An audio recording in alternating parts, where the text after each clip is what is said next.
Assalamualaikum warahmatullahi wabarakatuh. Salam guru penggerak. Saya Serpita Ahmad, calon guru penggerak angkatan 10. Di video kali ini akan menuliskan kesimpulan dan refleksi tentang pemikiran Ki Hajar Dewantara.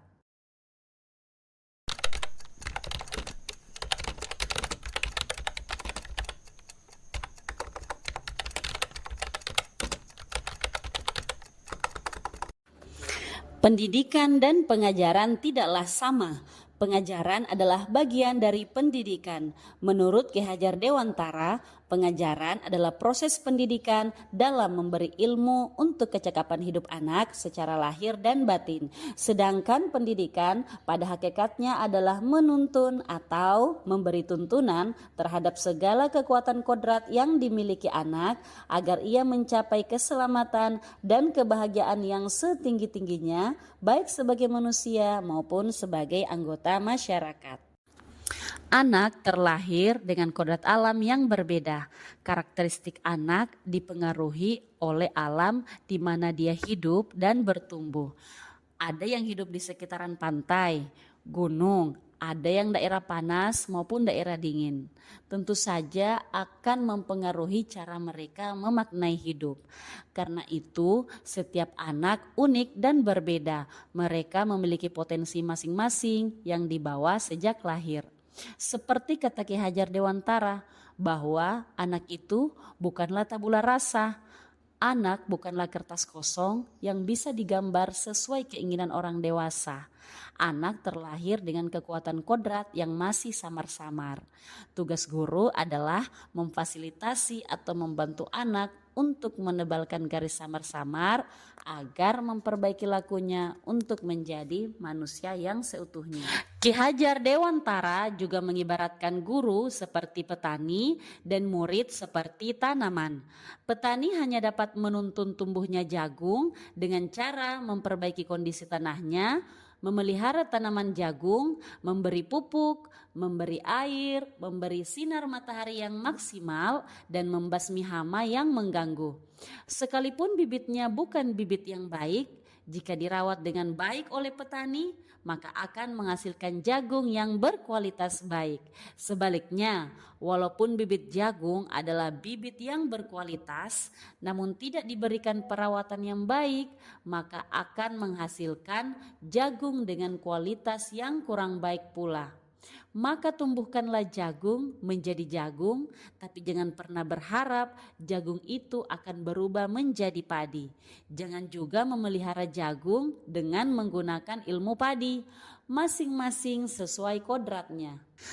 Dalam menebalkan laku anak yang masih samar-samar, dalam menuntun maka guru harus bisa mengamalkan 3 semboyan dari Ki Hajar Dewantara, yaitu ing ngarso sung tulodo, ing madya mangun karso, dan tutuwuri handayani, yang artinya di depan guru harus bisa menjadi teladan bagi murid-muridnya, di tengah guru harus bisa menjadi penyemangat bagi murid-muridnya, dan di belakang guru harus bisa memberi dorongan agar muridnya berkembang dengan maksimal. Dengan memahami bahwa anak itu unik dan berbeda, maka guru tidak boleh menyamaratakan pelayanan yang diberikan kepada anak. Berikanlah pelayanan yang maksimal sesuai dengan karakteristik kebutuhan dan minat belajar anak. Walaupun berada di kelas yang sama, kebutuhan dan kemampuan anak tidaklah sama. Seperti kata Ki Hajar Dewantara, mendidik anak sama seperti menghamba pada anak. Apapun yang dilakukan dalam mendidik dan mengajar, tujuannya haruslah untuk kepentingan anak, dan anak. Untuk itu, hadirkan juga pembelajaran yang menyenangkan seperti belajar sambil bermain, karena kodrat anak sebenarnya adalah bermain. Berikan kebebasan belajar pada anak, tapi bebas yang bertanggung jawab, sehingga mereka merasa merdeka dalam belajar. Merdeka dalam artian lahir batinnya tidak tergantung pada orang lain, tetapi bersandar pada kekuatan diri sendiri. Yang terakhir, tebalkan laku anak dengan kekuatan konteks sosial kultural yang ada di masyarakat. Integrasikan nilai-nilai sosial budaya dalam pembelajaran agar anak dapat beradaptasi hidup dalam bermasyarakat dan nilai-nilai kearifan sosial budaya tetap terjaga sebagai ciri khas bangsa kita.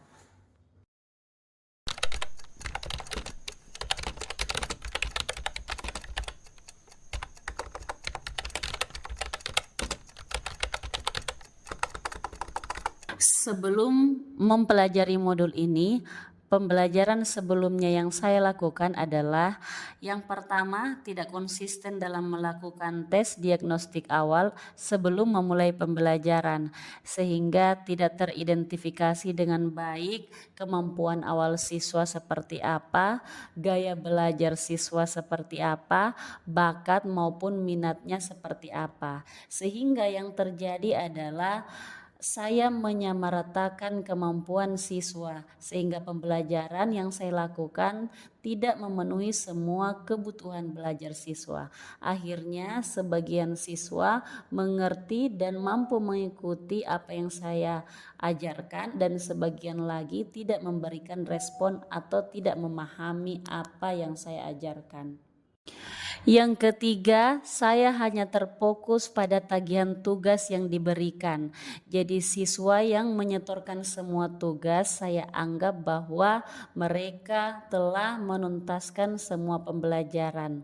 Sehingga pembelajaran siswa tidak bermakna dan hanya sekedar menyelesaikan tugas saja.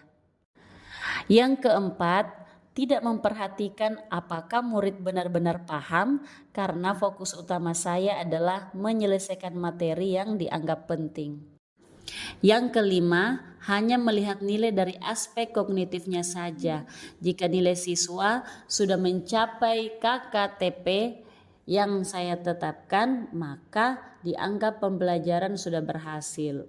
Berikutnya, saya sering mengeluh dan merasa gagal hingga akhirnya menyalahkan siswa atas kegagalan tersebut jika banyak murid yang tidak mencapai KKTP setelah saya melakukan evaluasi. Lalu saya juga kurang sabar dalam menghadapi siswa yang sering berbuat kesalahan. Pendidikan yang menghamba pada anak belum maksimal saya terapkan. Saya juga tidak konsisten dalam melakukan refleksi dan perbaikan pembelajaran. Padahal itu sangat penting dilakukan agar perbaikan pembelajaran berikutnya dapat memenuhi kebutuhan belajar siswa.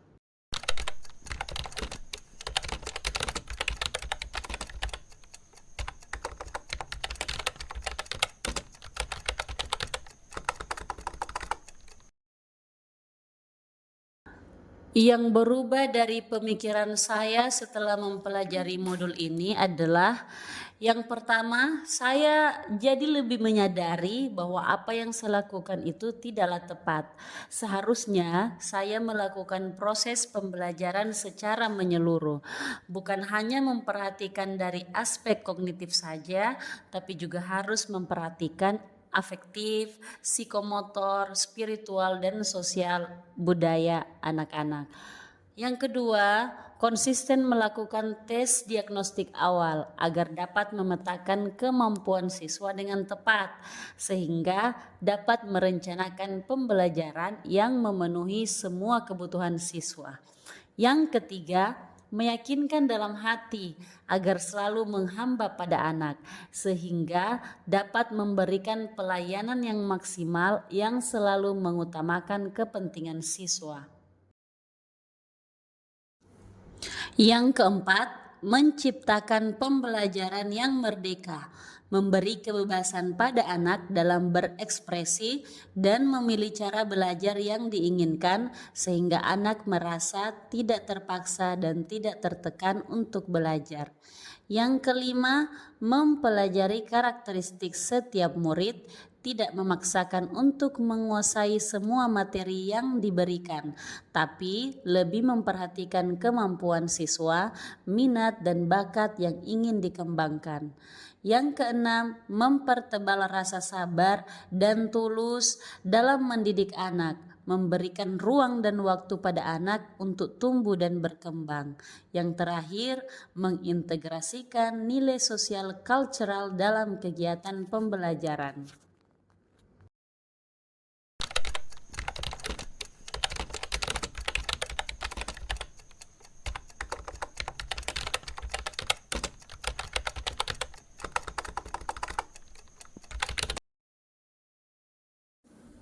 Yang dapat segera saya terapkan di kelas yang mencerminkan pemikiran Ki Hajar Dewantara diantaranya adalah yang pertama, selalu melakukan tes diagnostik awal agar dapat memetakan kemampuan dan karakteristik siswa dengan tepat. Yang kedua, merancang pembelajaran yang interaktif dan menyenangkan dengan tetap memperhatikan kemampuan awal, karakteristik dan potensi murid. Yang ketiga, menciptakan merdeka belajar, memberikan kebebasan pada murid untuk berekspresi, berpendapat, dan memilih gaya belajar yang diinginkan. Yang keempat, menerapkan pembelajaran abad 21, yakni berpikir kritis, kolaborasi, komunikatif, kreatif, dan inovatif. Untuk poin ini, saya akan berusaha semaksimal mungkin. Berikutnya, yang kelima, memandang siswa dengan rasa hormat dengan cara mengapresiasi sekecil apapun hal positif yang dilakukan siswa agar siswa merasa dianggap keberadaannya dan selalu termotivasi untuk belajar. Yang keenam, mengintegrasikan nilai-nilai sosial budaya setempat untuk menebalkan laku murid sehingga murid memiliki budi pekerti yang baik. Yang terakhir, menerapkan trilogi pendidikan. Ini yang paling utama, yaitu ing ngarsa sung tulodo, selalu berusaha menjadi teladan yang baik bagi siswa, ing madya mangun karsa, selalu memberikan motivasi kepada siswa, dan tutwuri handayani, selalu mendorong siswa agar lebih semangat untuk belajar. Demikianlah kesimpulan dan refleksi tugas koneksi antar materi modul 1 tentang pemikiran Ki Hajar Dewantara. Semoga video ini menginspirasi Bapak Ibu guru Indonesia bergerak bersama untuk memajukan pendidikan Indonesia. Terima kasih. Assalamualaikum warahmatullahi wabarakatuh. Salam guru penggerak.